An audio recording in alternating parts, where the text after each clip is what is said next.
Good morning, good evening, good afternoon, whenever you're watching, wherever you're watching from. Welcome. My name is Lawrence, and here in the moderation is Romy. And Romy will answer your questions today, and I will as well. So, good morning. My name is Lawrence, and Romy is there in the chat. Um, Welcome to another a lesson of the GNI Digital Growth Program. And what we will be covering today is creating content for digital, and it's part of the business strategy. Now, let me introduce what you will going to see today.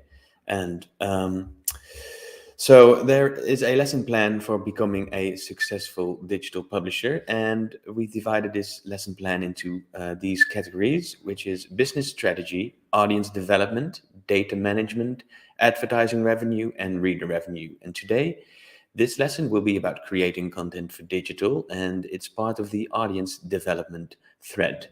Now, this is where the course sits. Let me tell you what we are going to do today. So today, I want to make sure that to get the most out of this training, we want to help show you the variety of options that you have and that are available to you. So it's really important for us to say it's your options. It's obviously your context, the size of your newsroom, the resources you have, the budget, the people and the expertise, the specialisms that are needed. It's up to you, obviously. So the world of digital publishing is complex, and each and every business has their different challenges. So a different audience and a varying amount of resources available, as I've just said. So we will show you case studies, actions, and further resources. And of course, these are all suggestions. So what actions and next steps you decide to take are going to be different based on your needs, your experience, and your aims. So having said that, let's move on. So why does this matter? Making the most of your content in the digital landscape, because you can do so much more than transfer just existing content, maybe from print to the online environment. And online media has some unique properties, such as immediacy, interactivity, and depth of content that are only limited by your imagination and obviously your resources. So how do you make your content go further? Now, let me introduce. Today, we will focus on three different topics. The focus for this lesson will be on mixed media. That's the first one. What media types are available to online readers? The second one is repurposing content. How can you repurpose existing content to reach more readers and save time? And the third and last item will be content distribution. So what options do you have to deliver news to readers and build repeat visits? So these are the three main topics we will discuss. And please make sure, if you do have any questions or would like to say hi, where you're from, please feel free to put it out in the chat and say hi to Romy or to me, Lawrence. Okay, let's start with the first topic. That will be mixed media. So what media types are available to online readers? Let's just show you a broad overview of what's out there. So there are three opportunities in the digital landscape for content, which are infographics, video, and audio. And we will show you some examples of these, how other publishers and newsrooms are using these different types of content in the digital landscape. So infographics, the first one, as you can see, is a visual way of conveying facts and figures. The second one is video, bringing news stories to life using video. And the third one is audio, so you can venture into the world through podcasting, for example. So let us take you right there. Let's start with the first one. The Financial Times, they started using infographics, and we want to highlight a few of these highlights from their case study of how the Financial Times values the implementation of infographics. They've developed a learning resource. It's inspired by the graphic continuum. It was a design project that culminated in a poster of 90 different graphics across 5 main categories: distribution, time, comparing categories, and geospatial, part-to-whole, and relationships. So the Financial Times visual vocabulary guides journalists in selecting graphics to communicate complex information in an engaging and accessible way.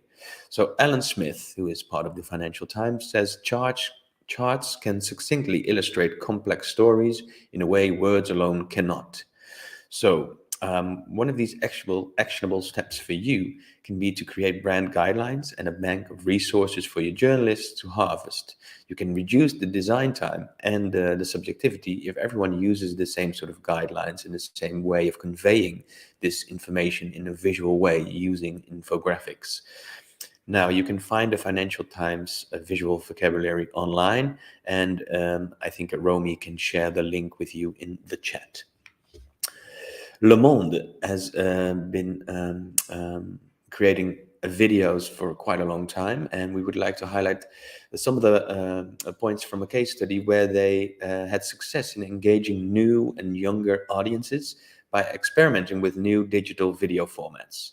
So they wanted to engage, this was their brief, younger audience, new audiences, and they found that using new digital video formats, it resulted in doubled subscriber numbers within 12 months. They generated 6 million views and over 300,000 hours of watch time for Les Décodeurs within 5 months, the programmers, and over 120,000 views for each episode of Chercheuse d'étoiles, star searches, literally translated. And the first episode of Map Monde has generated over 350,000 views, and the second over 750,000 views.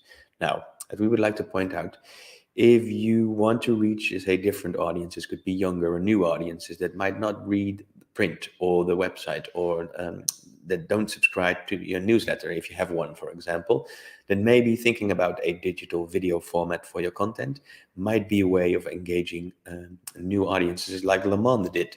So what you could consider is to use tools such as YouTube to create and host video for these new audiences, especially if you want to aim and engage a younger segment of your audience. So pay attention to style and narrative, do your research, but it might be a way of creating content for the digital. Now, another and third example is Danish, and it's Zetland, and they have had some audio success despite some initial doubts, because we can understand that you might have your doubts as well. So Zetland is crowdfunded, and they asked their supporters what they wanted from the publication, and one thing kept coming up, and it was audio. And nervously, they agreed. So prior to the audio experiment, departing members said they didn't read enough stories to stay subscribed. But when listening through audio, the average completion rate for an audio story rose to 90%. So think about this. It was a small newsroom, crowdfunded, and subscribers were leaving. Then they asked, so why do you leave? And they said, I couldn't complete. I didn't read enough stories. So then they converted or optimized the digital content and made an audio story for each article as well. And then the average completion rate rose to 90%. So what you can think of, what your actionable step could be, is to diversify your content offering and to keep subscribers engaged. Maybe look to alternative delivery mediums like Zetland has done. Aside from read-only news, it might be listening to news. Another audio case study is from the New York Times, The Daily. You will be probably aware that podcasts are getting more and more popular, if they aren't already, but still. And the performance of daily news podcasts is particularly impressive, even though most of them have launched in the past 18 to 24 months.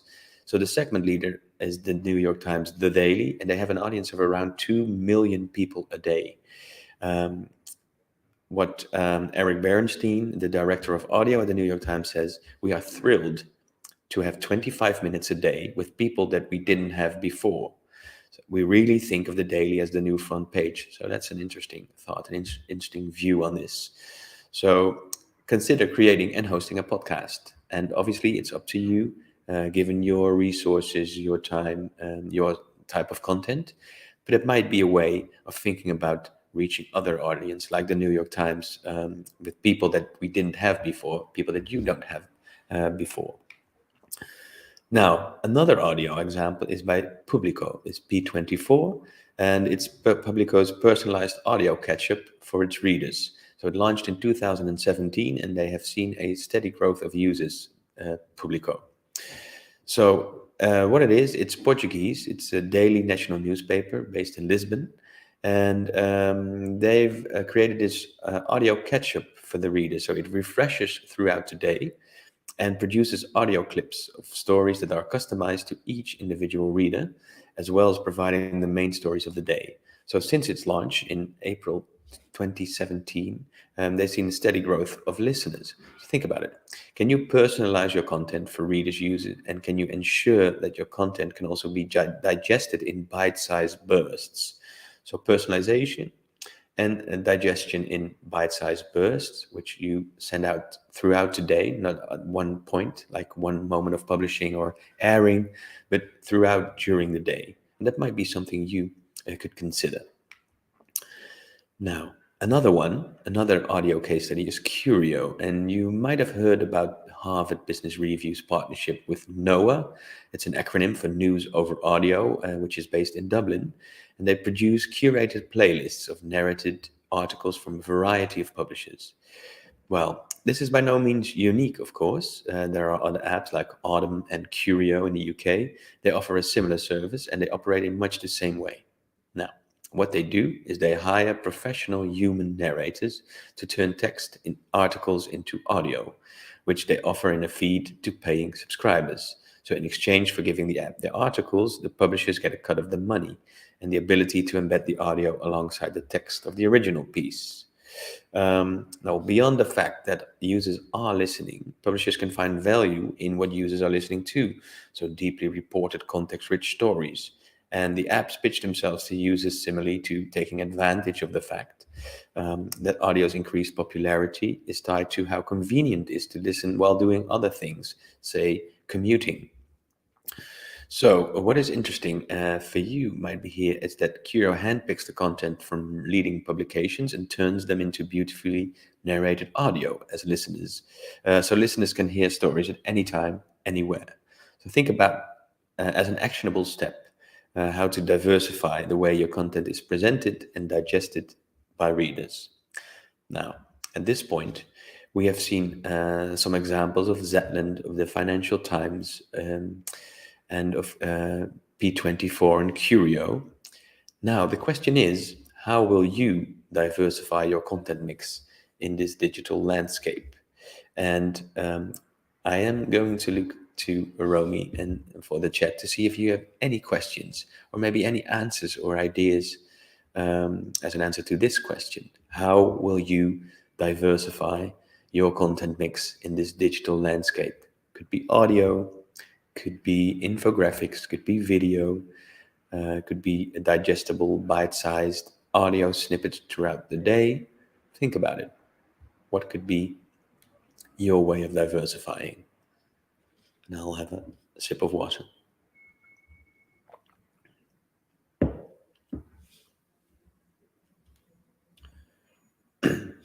Now, an activity you might partake in is looking at the content matrix from Smart Insights, and it's an inspiration for making exciting digital content. So these are some of the steps. If you're using this content matrix, it starts with review, how you assess the value of different types of content. So define which key performance indicators, KPIs, you use. Then second, review the current use of content within a company, your organization, through plotting the different content formats you use on the grid. Then you could review competitor use, what they are doing, what kind of content types they have, and plot them in the grid as well. The assets they deploy on their website, the social media, the email marketing. Then you and your team, co-workers, that you could brainstorm future content and future content types, especially that are possible and within reach. And then use your criteria from step 1 to select new content types. So maybe you come up with an email newsletter. Maybe you come up with a podcast or an audio story. Think about what you can do using this content matrix and follow these 5 steps. So we'll go into the second part of this lesson. It's repurposing content.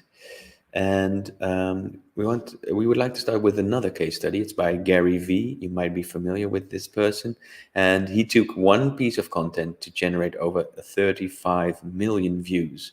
So Gary Vee, or as his full name is Gary Vaynerchuk.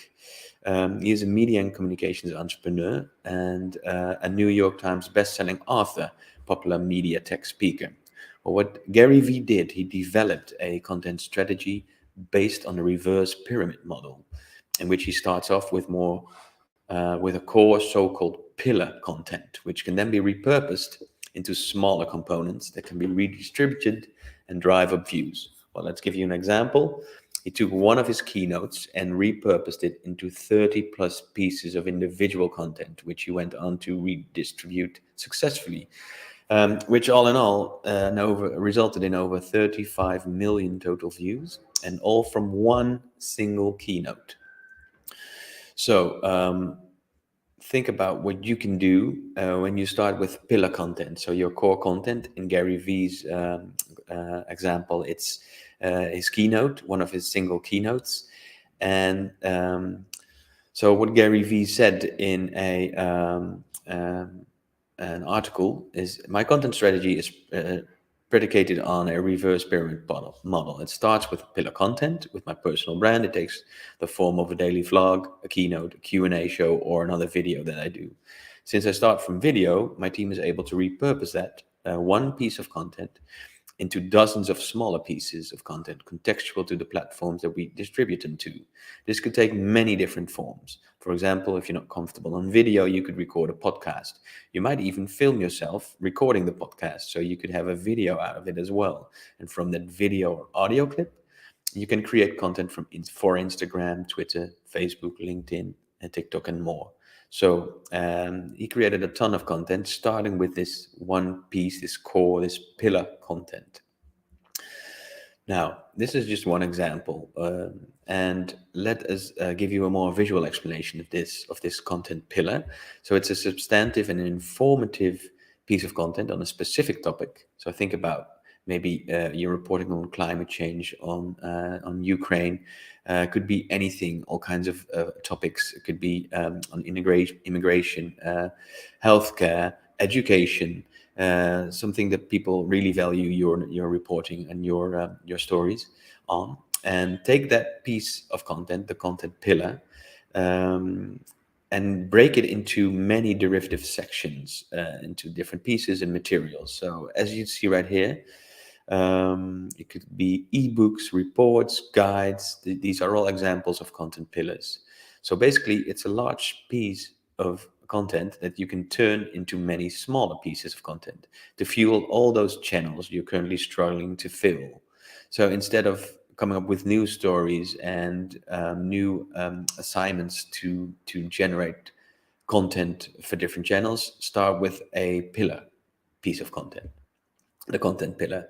So by focusing your attention on one, creating one single content pillar, it's easy to break them into blog posts, infographics, videos, emails, social media updates, to attract different kinds of people through different channels. So this method might be an efficient and process-driven way to cover all of your content bases and deliver the right content to the right person at the right time.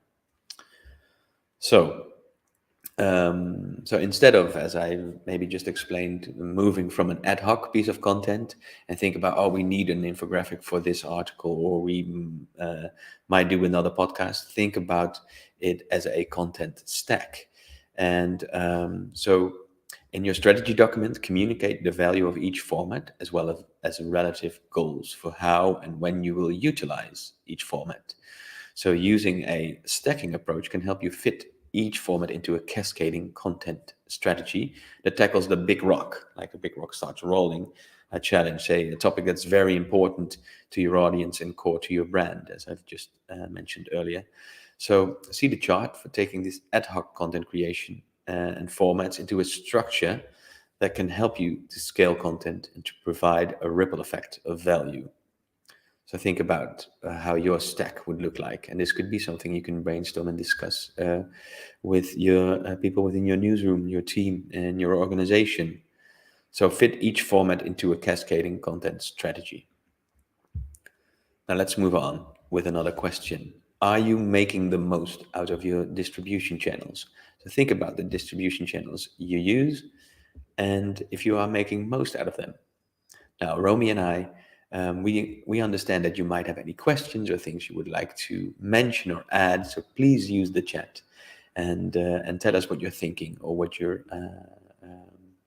want to know, and we'd be happy to try to answer and address your questions. So please take a moment and ask yourself: are you making the most of your distribution channels?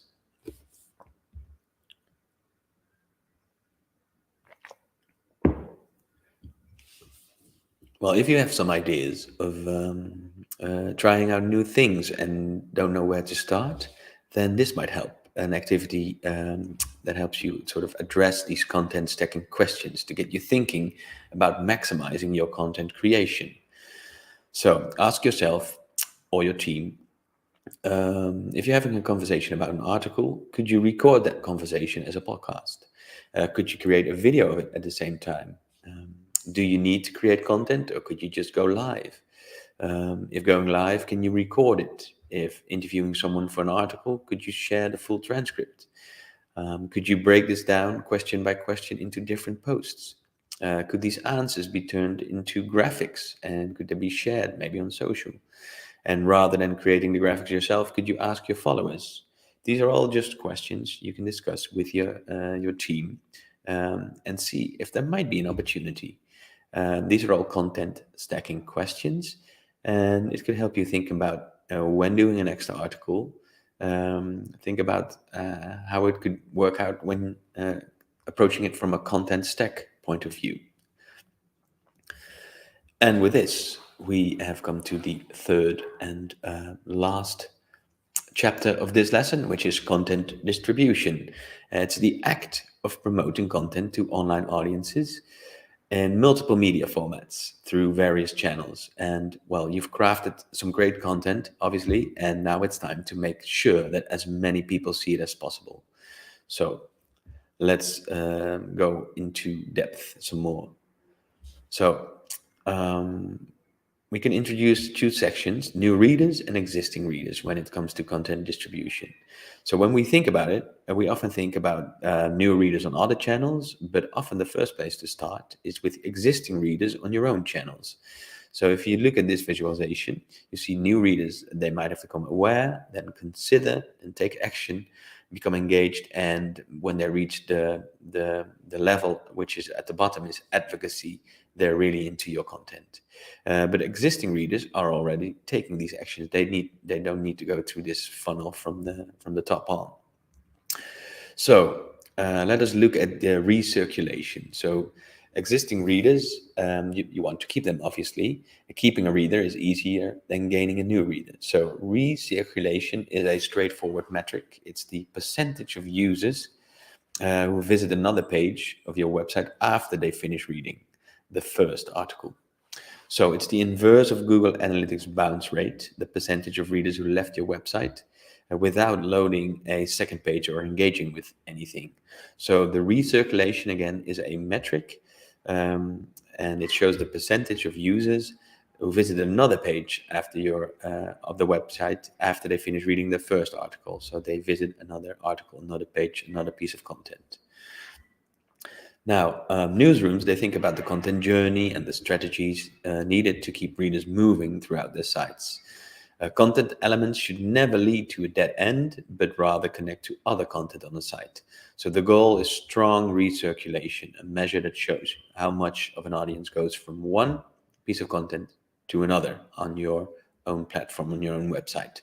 So the metrics that matter here might be time on site, page depth, so how far of the article did they completed or engaged with, the time on site, and obviously comments, which is a high metric on engagement. Well, these important metrics, they also show up in your analytics, and they help you show what is working well and allow you to optimize where you might have room to optimize. So this is the recirculation metric for existing readers. And now you have new readers. So connecting with new readers via digital channels has certain advantages compared with traditional distribution. You might have to look to increase speed to reach the reader, much lower cost in distribution of information, the ability to update news constantly, or the ability to establish more direct contact and interaction with users.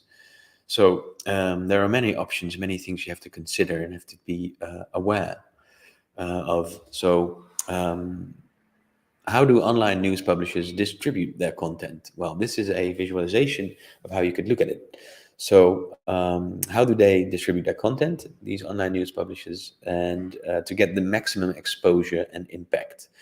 Well, this is what we have shortlisted from some online news content distribution tactics to maximize these exposure. There are three categories: owned, earned, and paid.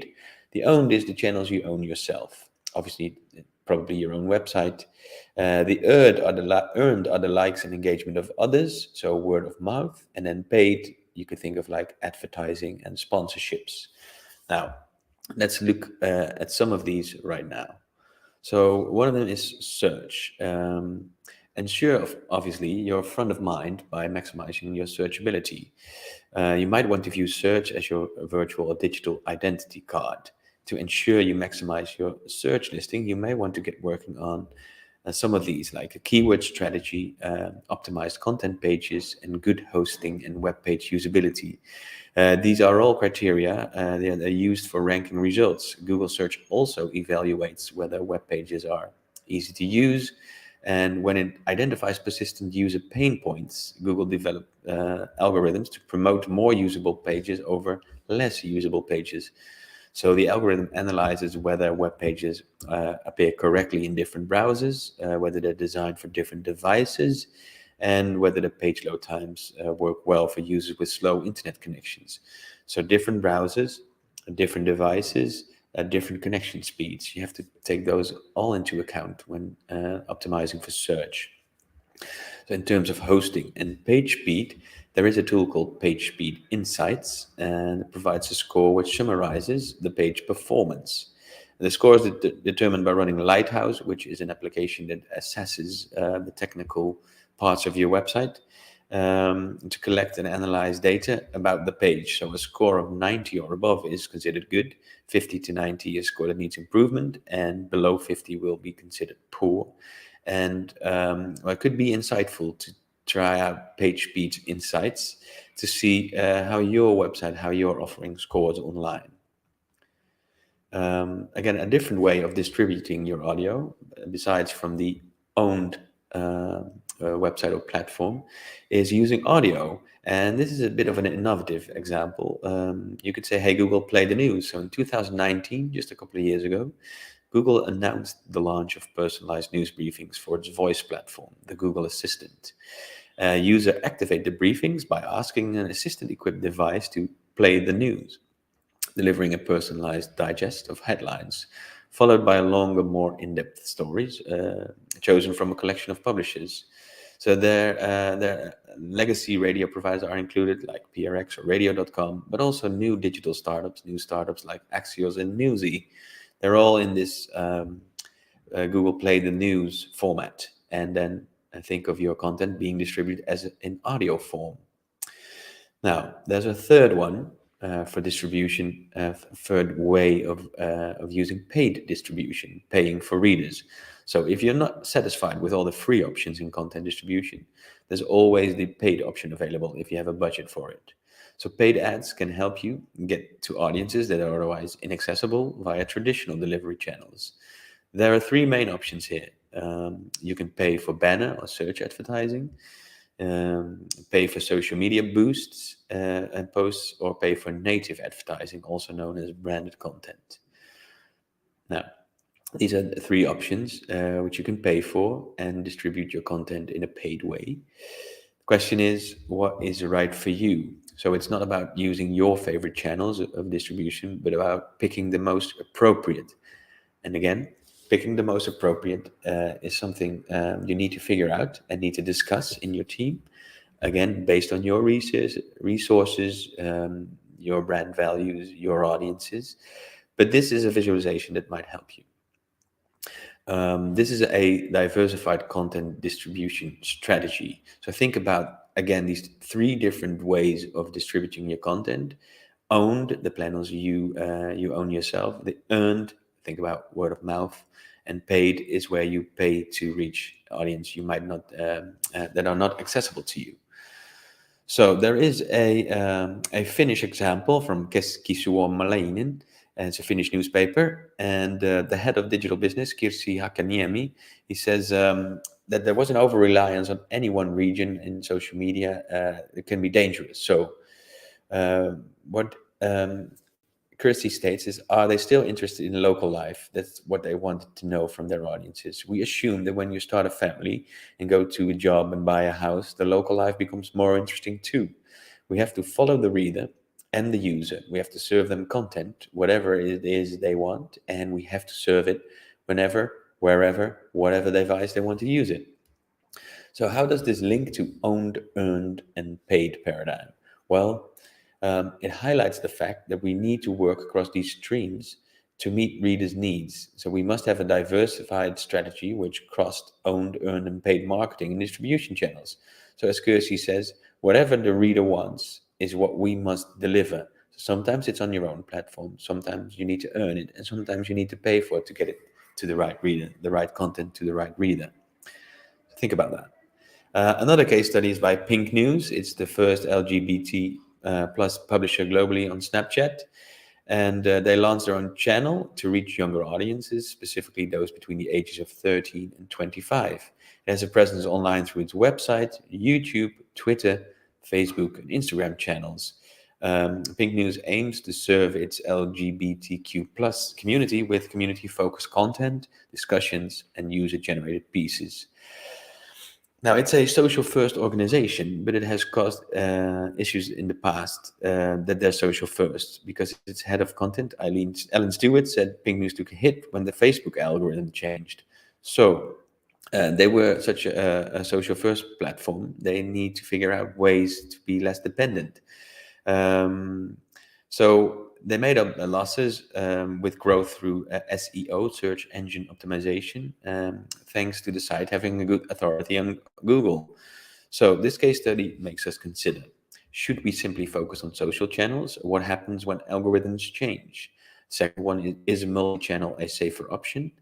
And 3, how can we best reach new audiences? Now, Pink News have recently launched an advocacy platform which aims to connect readers with charities and activities, should they wish to contribute towards social change after reading an article. Well, Pink News demonstrates that we need to push boundaries and enter uncharted territory in order to reach our readers and serve them the content they need. It also demonstrates the importance of not relying on one channel, but using several to reach those goals. So think about that. Should you simply focus on social channels? Is a multi-channel a safer option, multi-channel approach, and how to best reach new audiences, owned, earned, and paid? Well, these are all things to take into consideration when creating content for digital. In this lesson, we focused on 3 different topics: mixed media, infographics, videos, and audio as ways or types you could, forms you could publish your content with or in. Then repurposing content, think about the content pillar and the content stack. So one piece of content that you've already created, can you diversify and extract different pieces of it? Could it be an interview, a blog post, a podcast, a newsletter? It could be anything. And thirdly, we looked at content distribution, owned, earned, and paid.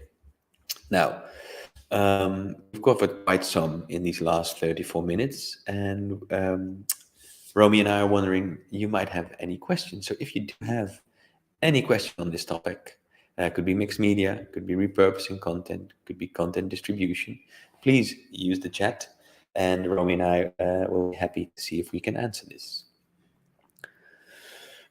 There is one question I can address. What would be your advice to follow when creating digital content? Well, that's a very good question. Well, first of all, my first piece of advice would be to think about starting with your mission. You could call it brand values or your editorial mission, your editorial principles. Why are you here? So this is something you need to discuss, obviously, if it's not already clearly stated in some document or discussed with your team. So please make sure you know what your mission is. Why are you here on Earth?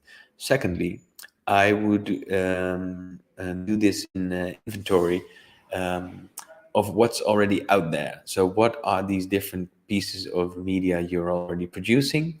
And then you could think of as a grid.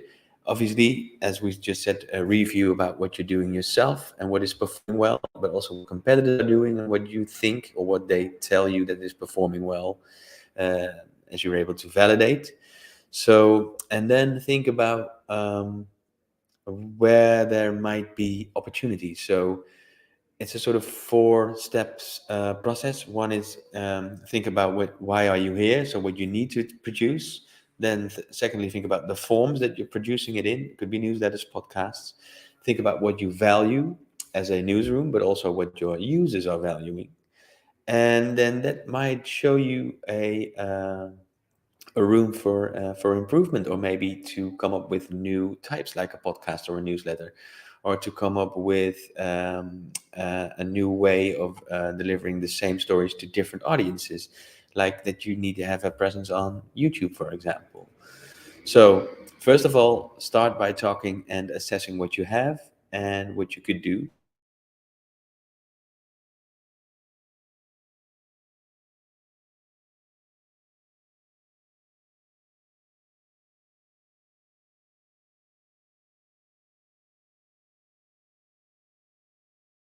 Better utilize YouTube content at Magpie. Obviously, I have a question in return. What would be better utilize?